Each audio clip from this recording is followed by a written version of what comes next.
Cubs and Padres, Tigers and Guardians are all tied at 1 apiece in the wild card series. Major League Baseball postseason is underway, and for the first time in 7 years, it does not feature our Atlanta Braves. Welcome to the 210th episode of ATL Prime Sports. I'm JJ Jurjevich. Joining me this evening is my fabulous producer and co-host, Wayne Ridenauer in wonderful Memphis, Tennessee. You can catch us all at ATL Prime Sports across the board: Facebook, Instagram, Twitter, X, YouTube, Apple, Spotify. If you like the content, give us a like, give us a thumbs up, and leave us a review on Apple or Spotify as well. At JJ Get You One for my personal X, at RWY Jr. for Wayne, at Corder Todd for TC Todd Corder, and at LG the number 4 Real Though for Larry Gardner, who is in the field calling a Georgia Tech softball game tonight on the PA Voice. Wayne, how you doing tonight, buddy?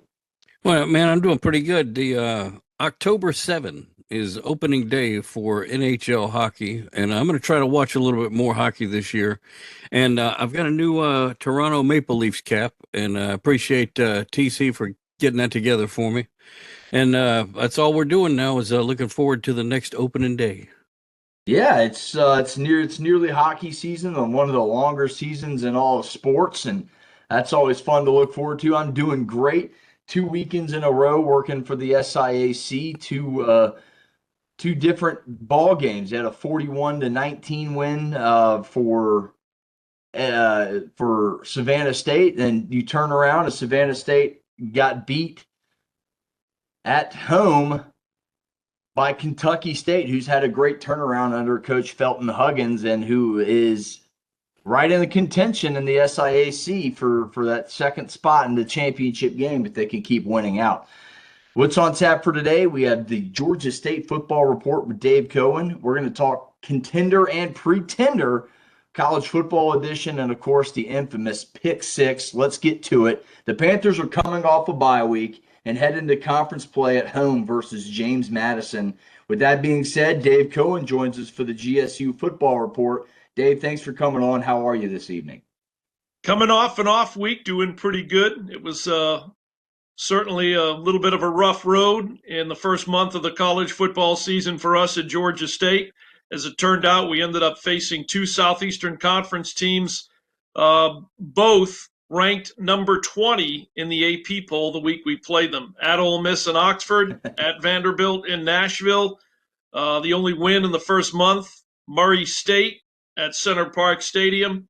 So this coming weekend, Sun Belt Conference football portion of the schedule gets underway, and it's just our luck. We're going to start out conference play hosting the James Madison Dukes, which right now they seem to be the best team in the conference out of the 14 football playing schools. So Georgia State, James Madison, Saturday afternoon at Center Park Stadium here in Atlanta.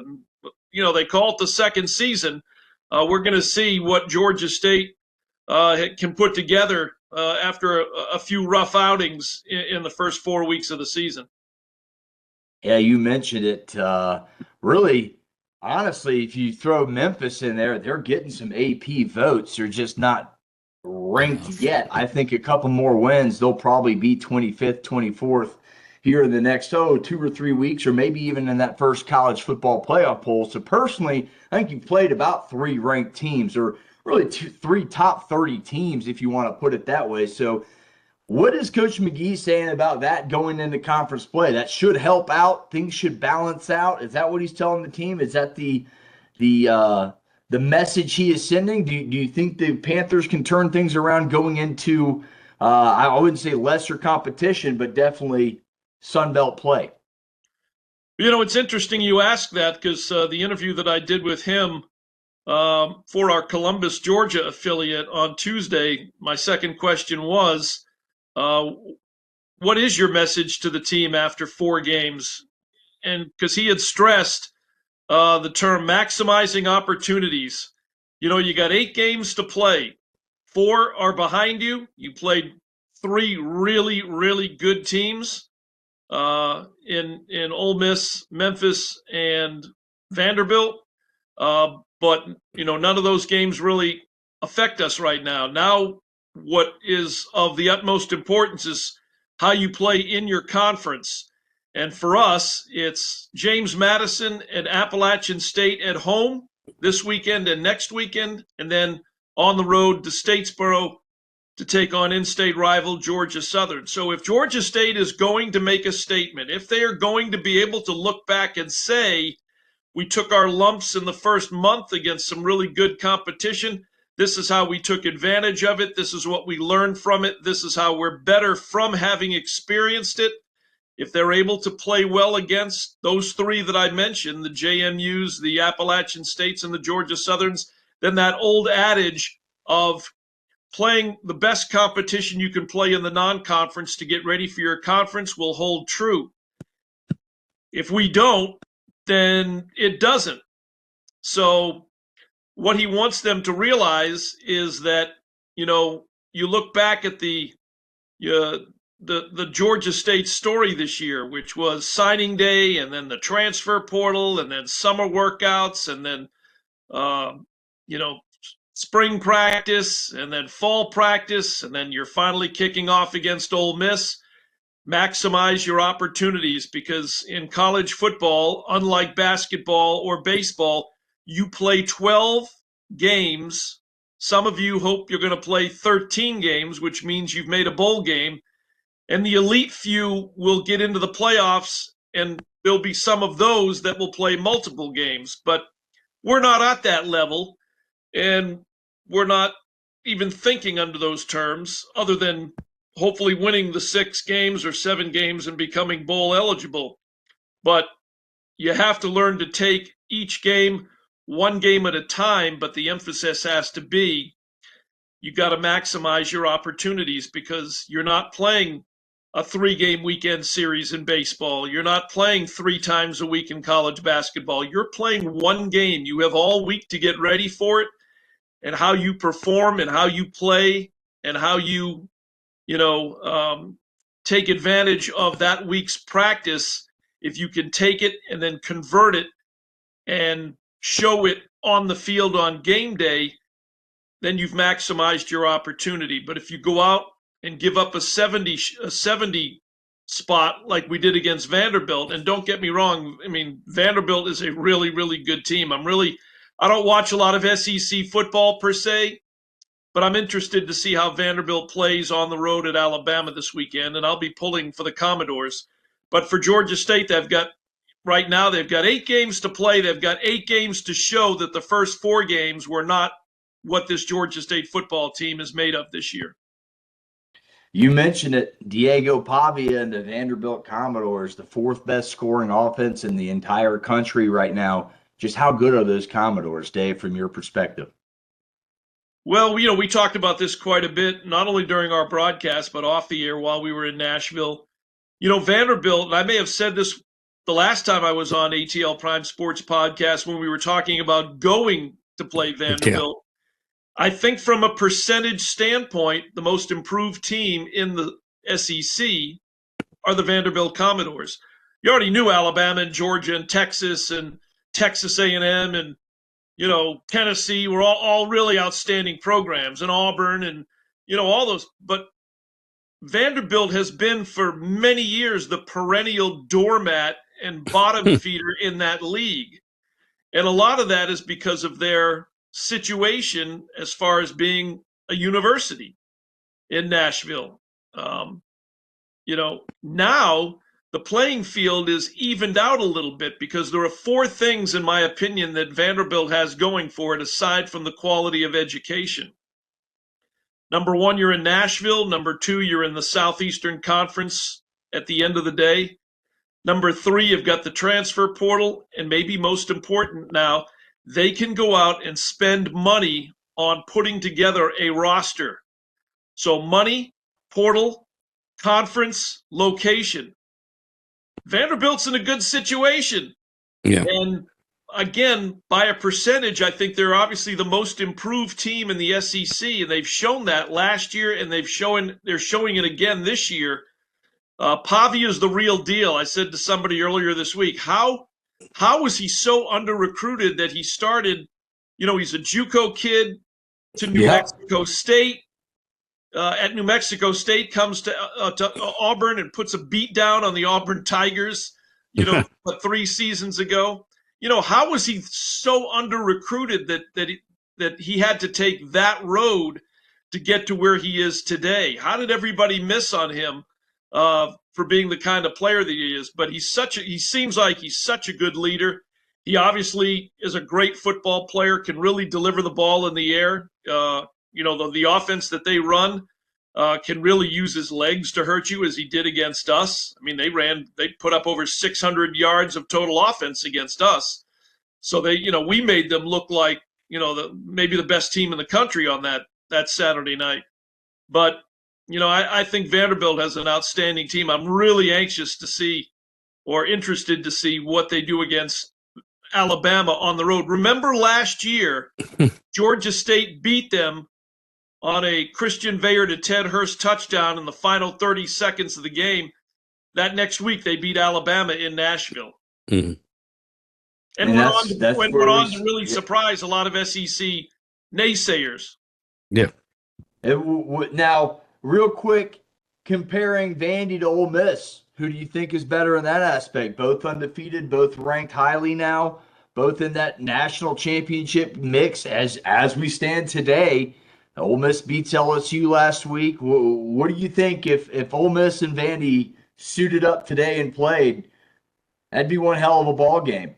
Yeah, that's hard to say, to be honest. You're right. It would be a great, great football game. I like Vanderbilt, but again, I'm a little skewed because I've seen them put 70 on the board against us. I mean, we made them look really, really good. The things they did against us, they almost did against Utah State last week, except defensively they were exposed a little bit because Utah State ended up scoring, 30-something points against Vanderbilt, whereas we scored 21. And, they're obviously not going to put up 55 or 70 against an Ole Miss defense. So it obviously would be a much more competitive football game than Vanderbilt has had to play the last couple of weeks. But, the fact that Austin Simmons at Ole Miss has been sidelined because of injury, the backup quarterback there, and his name is escaping me right now, has come in and done a fantastic job. Chambliss, yeah. He played a little bit in the second half. He played some of the second half against us in week 1. He hasn't missed a beat since Austin Simmons was sidelined. So, although at Vanderbilt we saw 4 quarterbacks, it was ugly enough at Vanderbilt. We saw Will Muschamp's other son, yeah. Yeah, he was the 4th string quarterback against us, and he looked pretty good. So, that would be a great appointment watching when if and when Vanderbilt and Ole Miss cross paths. But I'm anxious. I'm interested to see how they play against Alabama in Tuscaloosa this weekend. That is the game of the weekend, and we'll get back to the Panthers right now, talking about Panthers going into conference play at home at Center Park Stadium this Saturday at 3:30, playing the Dukes of James Madison. As Coach McGee mentioned, Cameron Brown came in again against Vandy, 9 for 13, 82 yards, and that touchdown pass, I believe he threw the last touchdown pass of the game. Was that Brown, correct? I believe so, yeah. By that point, I was so ready to get off the radio. When you've given up 70 and you're running out of paper to write down all the scoring, it was a little crazy. I don't mean to laugh, but now as a broadcaster for 5 years, I know what you mean. We had one 2 weeks ago where you're just like, good Lord, can this end? And the end zone with about left, and you're just like, why? Yeah. Maybe you guys need to start carrying legal pads instead of the 8.5 by 11. Yeah, I was just looking for any piece of paper that I could pick up as they would bring it in order to keep writing down all of Vanderbilt's scoring plays. But I'll tell you what concerns me from Georgia State's standpoint heading into the JMU game. We're still playing right now we are a 2-quarterback offense. TJ Finley and Cameron Brown. Brown has done I don't know, when you look at their completion percentage, Brown is at 68%, Finley's at 66. Finley has accounted for 3 touchdowns. He's been intercepted 3 times. Cameron Brown, 5 touchdowns, 4 in the air, 1 on the ground. He has not been intercepted at all so far this season. And there are 2 mindsets. You play the 2 quarterbacks. You go with the guy who's hot, or you commit to one of the 2, like Georgia State had done with a Darren Granger or a Dan Ellington, or a Nick Arbuckle. And that's your guy. You have a true number 1 and a true number 2. Honestly, I think we're playing with a 1 and a 1 right now. I don't know that one is necessarily ahead of the other. What worries me is from a defensive standpoint. James Madison's 3-1. Their only loss was at Louisville, and that was not a blowout by any means. But we're talking about one of the best defensive teams in FBS college football. In the 4 games, 3 times they have given up less, I think, than 250 yards. And they held Georgia Southern to 192 in a 35-10 win last Saturday up in Harrisonburg. The average yardage for their opponents is 209 yards in each of the first 4 games. That kind of worries me a little bit. From a passing standpoint, they are holding opposing quarterbacks to an average of 47% on their completion rate. So we're talking about not a lot of yards overall. They're taking the wind out of the air in opposing team passing games, and we have struggled to run the football. Do you know how many yards we ran for at Vanderbilt? Not a whole lot. Under 75 32. Again. Oof. Yeah. 32 rushing yards. And we brought in, the coaching staff brought in some pretty good, running backs. Branson Robinson from Georgia, Rashad Amos, Justin Simmons, DJ Braswell. They revamped to the best of their ability our offensive line. Now, and don't get me wrong, I'm giving those guys credit. They just went out in 4 weeks and played 2 top 20 SEC programs, and what you guys know, because you were there, is a fantastic, Power 4 wannabe and should be in the Memphis Tigers. So I don't even think so much of it was about us as it was about who we were playing as to why things played out the way they played out. JMU's quarterback, Alonzo Barnett, just a fantastic quarterback, can hurt you in the air, on the ground. Their number 1 running back, Wayne Knight, a career high 151 yards in their win over Georgia Southern, averaging almost 8 yards a carry. In other words, I bring some of that up because we are going to have to play. We're not playing Louisiana Monroe. We're not playing a bottom feeder. I mean, for all intents and purposes right now, we're a bottom feeder in the Sun Belt East and in the Sun Belt overall. We're playing one of the better, if not best, teams in the Sun Belt Conference right out of the gate in conference play. So, did the first 4 games help get us prepared? We're going to find out on Saturday afternoon against a very, very good James Madison team. Yeah, one of the top about 30 defenses. I didn't go down and count, but they're close to that number in terms of scoring defense points per game, just over 15. So tall task for the Panthers this weekend, but nothing's impossible in college football. I have learned that over the past couple weekends. Dave, we'll get you out of here on that note. How can our listeners catch your call Saturday afternoon of the Georgia State hosting the James Madison Dukes? All right, Georgia State Radio Network, flagship in Atlanta, 50,000 watt, 88.5 FM, WRAS. Also on the GSU Athletics mobile app. We've got an affiliate in Gainesville, Georgia, WGTJ, 97.5 FM, 1330 AM. Not sure if our Columbus affiliate will be with us this week. Depends upon the Alabama-Vanderbilt game. Is that a night game or a day game, do you know? I believe it is a night game. I believe it's a 7:30 game. Okay, well, it's possible we could be on WIOL FM 95.7 in Columbus, Georgia. And then, of course, one of my favorite mobile apps on my iPhone, Radio Garden. If your listeners or viewers have not added the Radio Garden app, if you're a radio aficionado, it's a great app.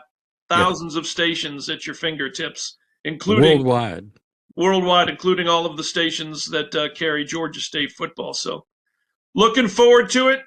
Keeping my fingers crossed we come out and play well. Got to get off to a good start. You can't, once you dig yourself in a hole, you spend and expend energy just getting back to what we'll call even par or 500 to where you can put yourself in position to have a shot to win the game. That's what worries me about our schedule this year and last year. We start out 1-3, and you spend the next 3 weeks to a month just trying to get back to 500 so you can even begin to think about whether or not there's enough time left and games left to get to 6 to become bowl eligible.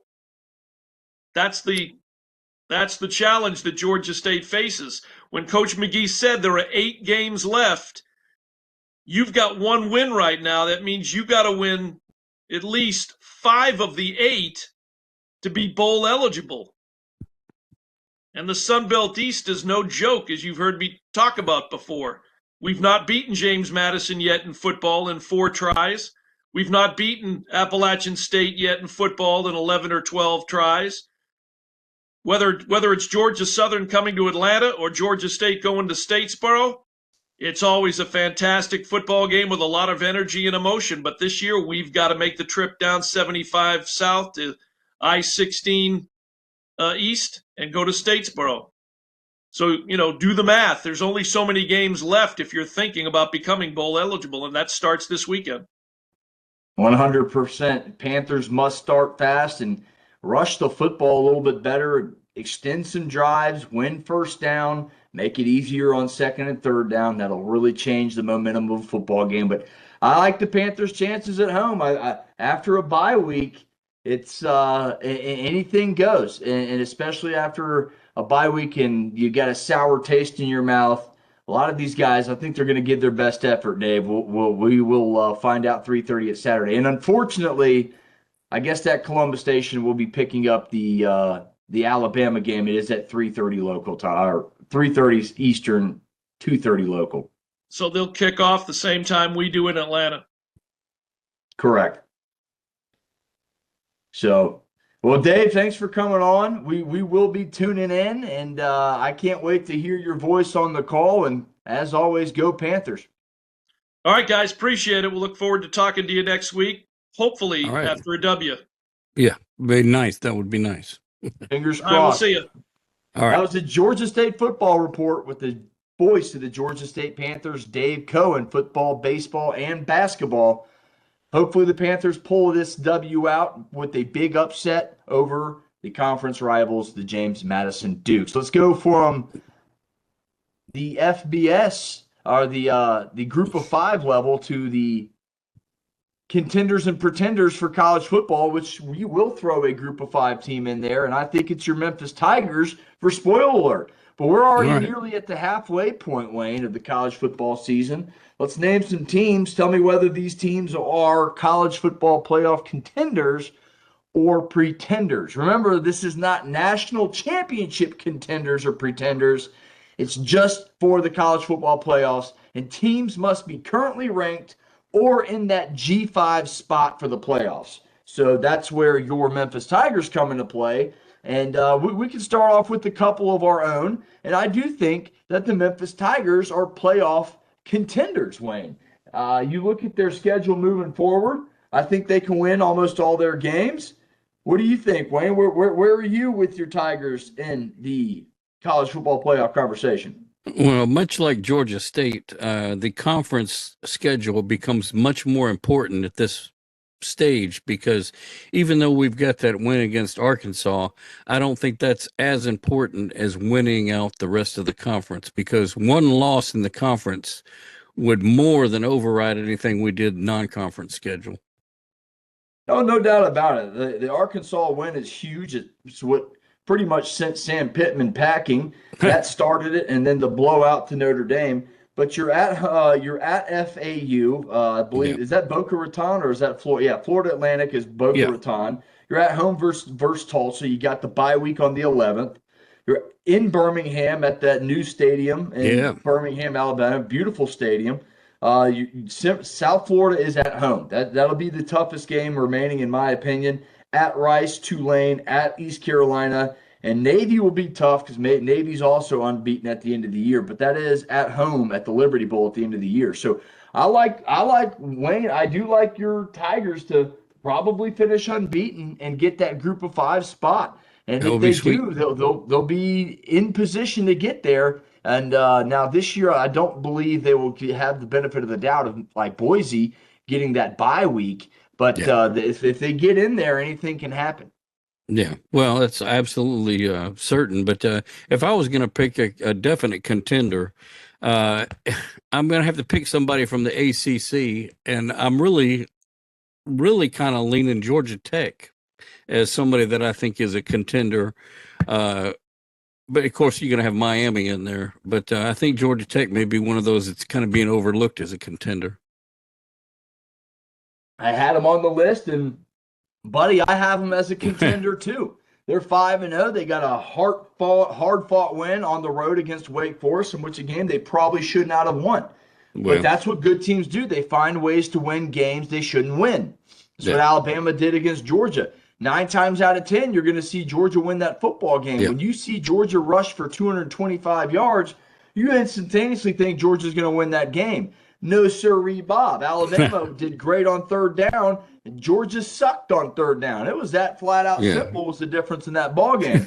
But I Well, still yeah. think nine times out of 10, you rush for 200 plus yards in a football game, and especially in college. I think 9 times out of 10, about 90% you're going to win it. Now, the flip script in the NFL, it's 87% of the time a team rushes for 200 or more yards wins the game. So it's very close to 9 out of 10 in the NFL. Yeah. So I think your Memphis Tigers are a contender. Now, again, this is a national championship contenders. It's just to Right. get in.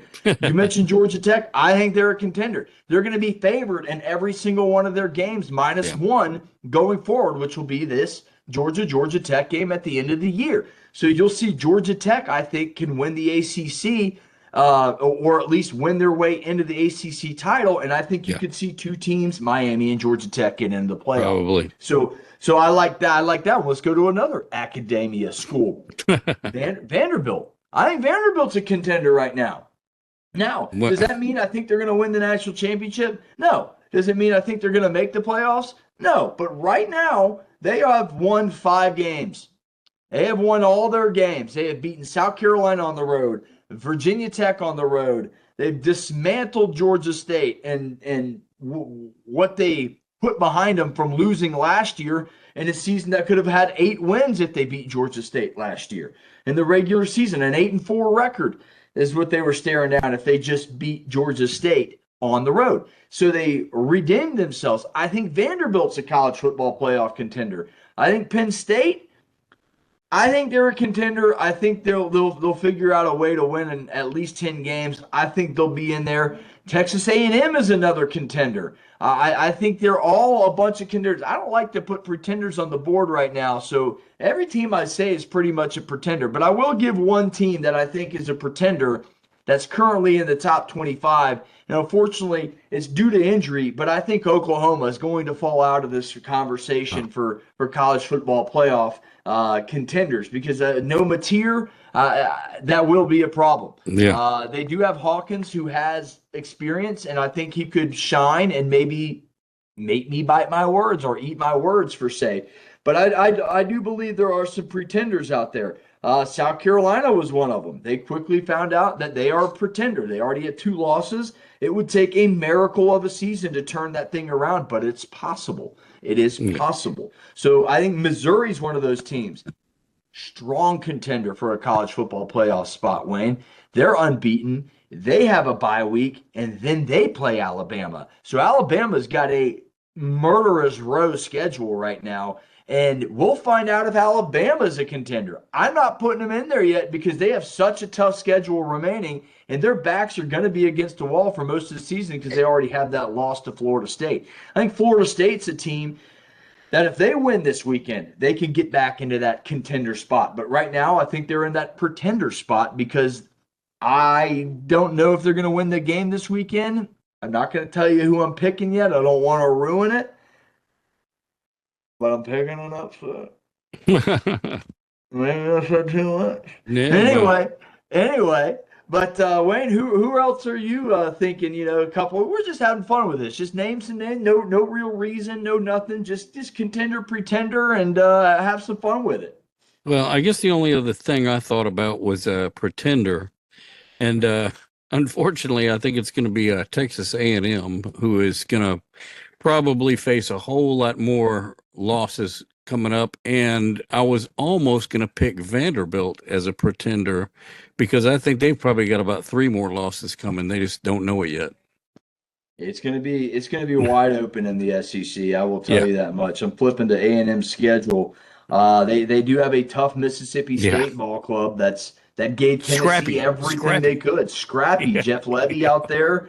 Their quarterback is playing with some confidence. They're running the football a little bit better. Then they host Florida, which is going to be a tough game. DJ Lagway is extremely talented. I think though we can find a little bit more about Florida this weekend as they host the Longhorns down there in Gainesville. That could be a sneaky good matchup, and it might be one that gets Florida's fans back in the race.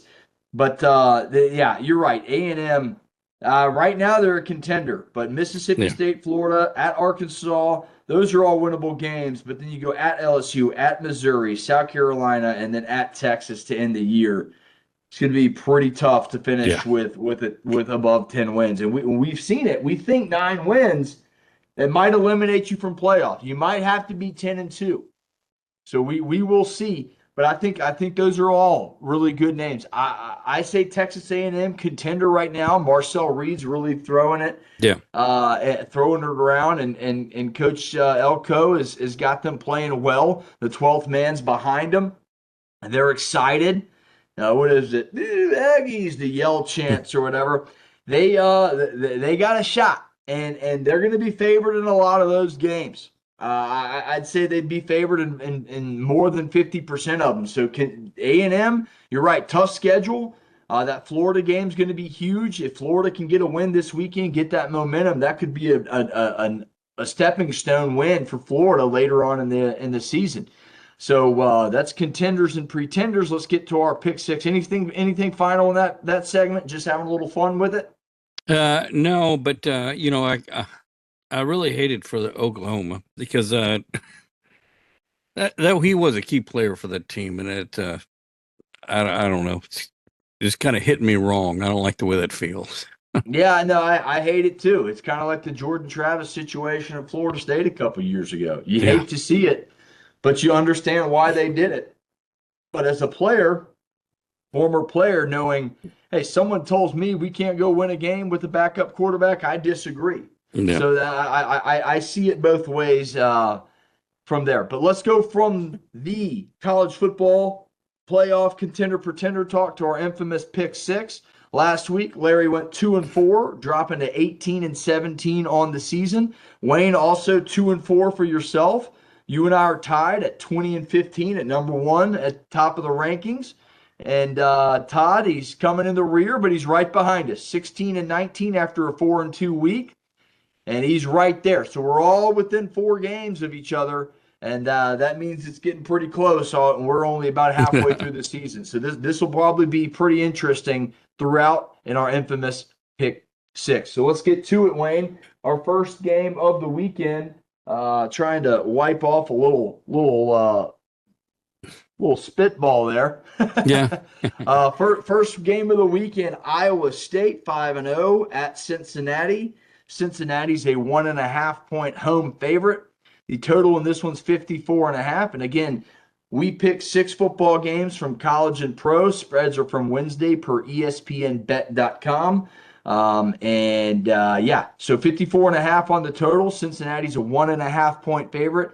Wayne, what say you? Saturday noon Eastern on ESPN2 this game is. What say you, Wayne? What you got? Well, I'm a little confused about this spread here. I would have expected Iowa State to be the one that would have to cover, But yeah, I know. The only thing, maybe did Cincinnati get their old coach back? I mean, did the Badgers kick him out of the state finally, or what happened? I don't know. They got Scott Satterfield from Oh, okay. Appalachian State, and really good program down there when he was in the Sun Belt. Yeah, so he knows how to coach. Yeah, even though that's only 1.5 points, I'm going to pick Iowa State in the points because I feel like Iowa State has the momentum going into this game, even though it's up there in Cincinnati, right there near the river. I got you down for the Cyclones in the points. Larry, yourself, and TC went with that. Yeah. But I said not so fast because of that spread. Yeah. What did I say? Well, there's been two, and I've gone the opposite way, and it's kicked my ass both times. I'm doing it. I'm going Cincinnati to cover at home after a big weekend win last week against Kansas. Yeah. I think Satterfield has this team turned around, and I can't wait to see this one. This one should be good. Saturday, noon Eastern on ESPN2. Iowa State's given up 8 sacks on the season in just 5 games, so it's pretty close to 2 a game there. Cyclones will be down 2 starting cornerbacks for the remainder of the season. That duo had over 55 starts between them. Wayne, I think that's the difference in this ballgame. The Bearcats quarterback, Sorsby, he threw for 388 yards and 2 touchdowns a week ago against the Jayhawks. No interceptions. I think this team at home is going to be pumped up and ready to play. I'm going Cincinnati here because Iowa State struggled to put away a 1-4 Arkansas State team who lost to Kennesaw State. Kennesaw State. Yeah. So it took late to the fourth quarter before the Cyclones pulled away. Now that game was in Jonesboro, so it was a tough place to play in terms of traveling from a big stadium to a small stadium in the group of 5, and I get that aspect. But something tells me Cincinnati has turned their season around and they're ready to play ball. I'm taking Cincinnati to cover. Everybody else went the opposite way. Number 2, 16, Vanderbilt. First time this game's been ranked in 100 years nearly. Yeah, ranked. Vanderbilt number 16 at 5-0. Boy, you don't see that often. At number 10, Alabama 3-1. This is going to be a crazy matchup. Bama 10.5-point favorites. The total in this one's 56 and a hook. It's 3:30 p.m. on ABC. And I'll tell you what, I'll go ahead and shoot it out the hip. I'm taking Vandy in the points. They can run the football. Georgia ran for 225 yards on them. I think Vandy can do very much the similar thing with Diego Pavia and their running backs from top to bottom. I think this is a much better Vandy team than they were last year. Beat Tuscaloosa. Tuscaloosa and Alabama is not going to be looking ahead at this one, but I will tell you what, after an emotional victory versus Georgia last week, I do expect a little bit of a letdown. This game could be a 10-point victory. And if that's a 10-point victory, that's a half a point for me, baby. And the Vanderbilt Commodores will win this game. I also think Vandy's got the 4th best scoring offense in the country. They're averaging nearly 500 yards of offense a game, 49 points a game. And they don't just do it on one side of the ball either. They're top 31 in defense, only giving up around 17 points a game. And I already told you, Josh Pate, Bama gave up 227 yards on the ground. I think Vandy can run too. Josh Pate took Vandy in the points. It's good enough for me. I'm going with it. Vandy in the points. What say you? Well, I think Alabama's going to win this game, but I think it's going to be less than a touchdown spread on the game. And so that's why I'm picking Vanderbilt in the points. But it may also be because I've been drinking the Las Vegas juice, and I'm believing all their point spreads and going for them. Yeah, no, this is a tough one to pick. Larry went Vandy, and Todd went Roll Tide Roll. Of course. So, to me, there's a lot of people taking Alabama. It's very even money on both sides. I think this will be an even ball game. Vegas is going to make their money on this one, but I just think 10.5 points for this isn't your average Vanderbilt team. No. This is no longer, it's Vandy. Yeah. This is a real football team. If they win this game, you're looking at one of the best resumes in college football. And you're really going to have to consider saying, All right, are we going to put them in the top five? Because that's where they belong if they win this football game, if you ask me. They're a Yeah. top five team in the country if they can get this one done.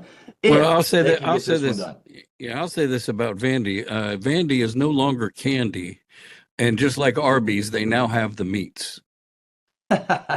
So three of us went Vandy, and the points. Todd went with the Crimson Tide. The third game of the day, the second ranked matchup of the day. Number 3 Miami 4-0 travels to Doak Campbell Stadium to take on the number 18 Florida State Seminoles. They're 3-1. Miami's 4.5-point favorites. The total in this one's 53 and a hook. 7:30 p.m. on ABC. The last ranked matchup between these two teams, Wayne, was in 2016. So it's been nearly 10 years since both these teams have come in ranked.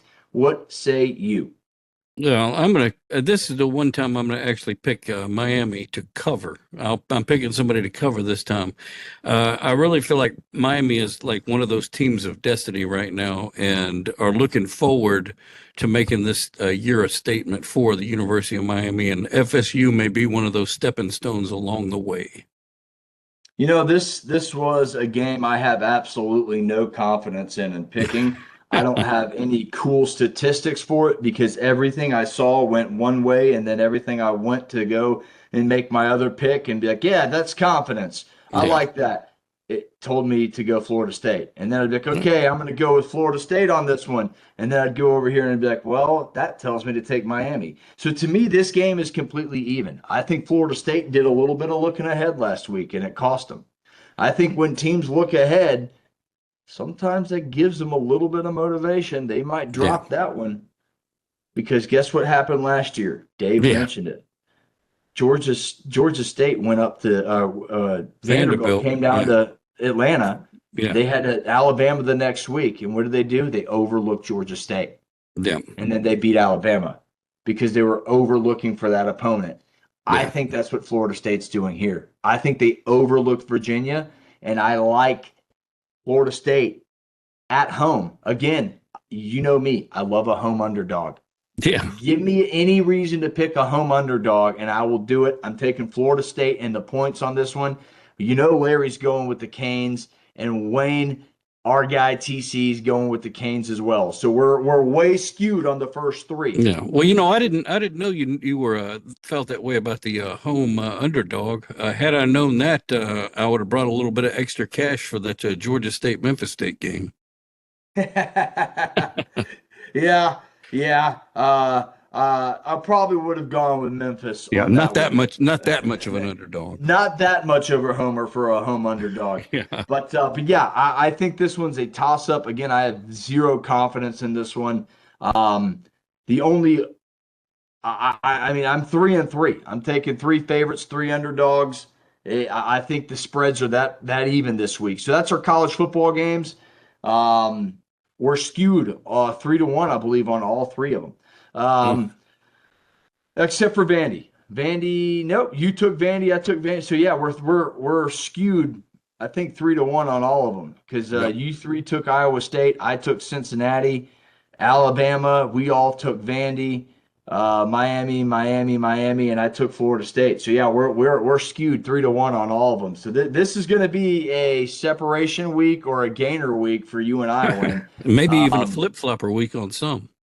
Yeah, and you and I are completely different on our first 3. So, except for Vandy, excuse me, you and I both took Vandy. So going to the NFL, Thursday night game, 8:15 p.m. on Prime. A backup quarterback in Mac Jones will take over for the injured Brock Purdy yet again. They travel to Los Angeles to take on the 3-1 Rams and Matthew Stafford. The Rams are 6.5-point favorites. 46.5 total. I like the Rams in this one. I like Williams running the ball. Stafford's being elite with the football. Puka Nacua and Devontae Adams are doing great jobs on the outside. They're a high-flying offense, and the Georgia boy, what's his name? The head coach for the Rams, Sean McVay. Okay. Sean McVay who won the High School Player of the Year over Calvin Johnson. And I will always say that whenever I get an opportunity. I'm going with the Rams at home on this one to cover that spread. Larry's taking the Rams to cover. TC's taking the Rams to cover. Wayne, what say you? I'm taking the 49ers and the points. That's a good pick. There's a chance that I think the Rams may be counting on Purdy being out to make it easier, but I don't think it's going to make it any easier. Thursday night games scare me, and we are skewed on all these 3-1 right now. This is going to be a make or break week for a lot of us. This is going to be interesting. Our fifth game of the infamous Pick Six is the game of the week, and that's not W-E-E-K, that's W-E-A-K. We're talking the 1-3 Giants at the 0-4 Saints. Saints are a home 1.5-point favorite. The total in this one is a blistering 41.5. Blistering. Yeah. Sunday, 1 p.m. on CBS.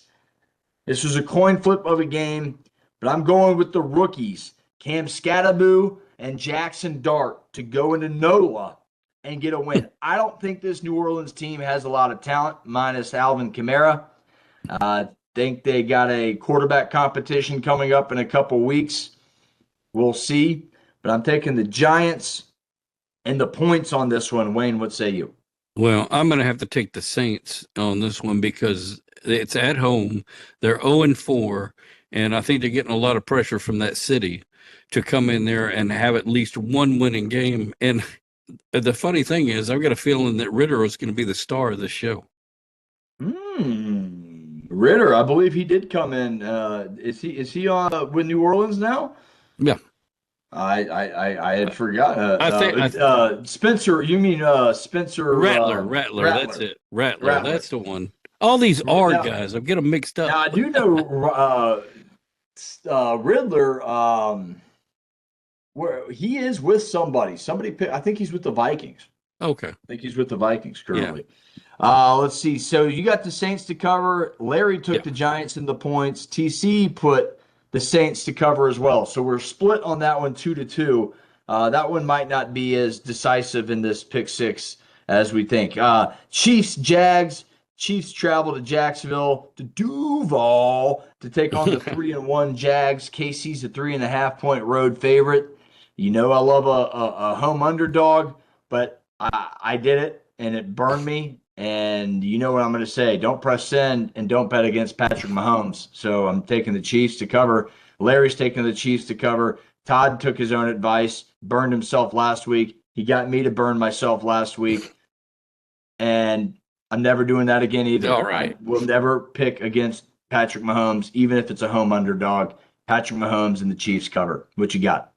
Well, I tell you what, to make you feel better, I'll go ahead and pick the home underdog to cover on this one for you. All right. Thank you. Because I really do think the Jags are going to do well in this game at home. And I think that, again, this comes down to the fans in that city are looking forward to beating the Chiefs because this is probably their best opportunity. Yeah, big opportunity for the Georgia boy, Trevor Lawrence. Yeah. And Georgia high school boy, that is. Right. Cartersville Purple Hurricanes.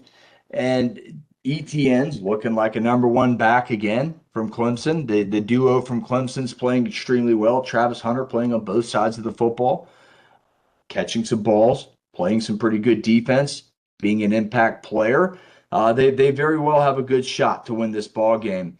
And they have a great kicker, one of the better ones in the league with at least a leg. Little kicked that 70-yarder in preseason and darn near hit another one in the regular season. So, this could be an opportunity for the Jags to get going. We will see. Time will tell. But that is the infamous Pick Six. That wraps it up.